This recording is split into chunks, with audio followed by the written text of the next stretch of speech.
L'esprit de vérité que le monde ne peut recevoir parce qu'il ne le voit point et ne le connaît point. Mais vous le connaissez parce qu'il demeure avec vous et qu'il sera en vous. Jean 14, 17. Ne savez-vous pas que vous êtes le temple de Dieu et que l'Esprit de Dieu habite en vous? 1 Corinthiens 3, 16. Dans la vie de la foi, on ne saurait attacher trop de prix à la connaissance, la véritable connaissance spirituelle. Un homme qui fait un héritage ou qui possède un trésor dans son champ n'en est pas plus riche jusqu'à ce qu'il en soit informé, qu'il sache en prendre possession et en user. De même, les dons de la grâce de Dieu ne peuvent devenir une bénédiction pour nous que lorsque nous en avons connaissance et que nous nous en saisissons. En Christ se trouvent tous les trésors de la sagesse et de la science. Colossiens 2, 3. Et c'est pour l'excellence de la connaissance de Jésus-Christ, son Seigneur, que le croyant regarde toutes les autres choses comme une perte. Philippiens 3, 8. C'est souvent, faute de connaître ces trésors, que la vie du croyant conserve un niveau si peu élevé. Aussi, ne serions-nous trop demander pour nous-mêmes et pour les autres ce que Paul demandait pour les Éphésiens? Que le Père de gloire vous donne l'esprit de sagesse et de révélation dans sa connaissance, et qu'il ouvre les yeux de votre cœur pour que vous sachiez quelle est l'espérance qui s'attache à son appel, quelle est la richesse de la gloire de son héritage qu'il réserve aux saints, et quelle est envers nous qui croyons l'infinie grandeur de sa puissance. Éphésiens 1, 17, 18. Oh, qu'il nous est nécessaire de connaître tout d'abord celui qui doit nous initier à toute vraie connaissance. Notre Père donne à chacun de ses enfants non seulement Christ, qui est la vérité, la réalité de notre vie, et toute grâce divine, mais encore le Saint-Esprit, qui est l'Esprit même de Christ, l'Esprit de vérité.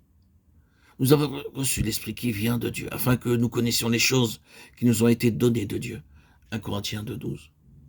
Ici se présente alors une question très importante.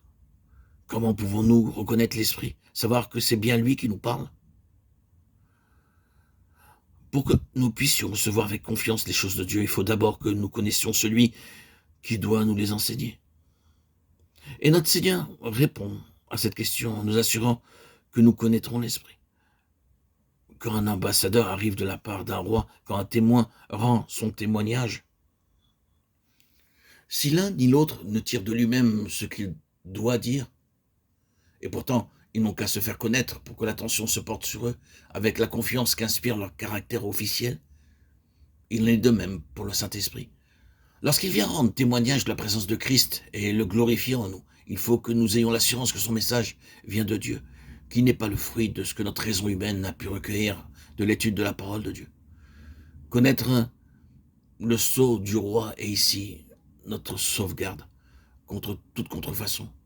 Connaître l'Esprit est indispensable à notre foi.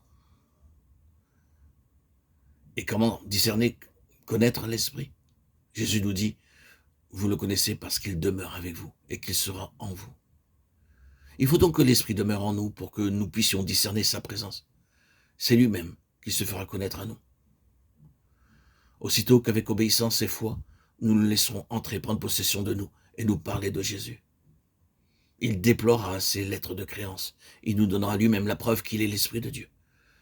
C'est l'Esprit qui rend témoignage parce que l'Esprit est la vérité. 1 Jean 5, 6. Et c'est parce que l'Église compte si peu sur l'Esprit pour éclairer le croyant que son action est rare et limitée et qu'on éprouve tant de crainte et d'hésitation à admettre sa présence.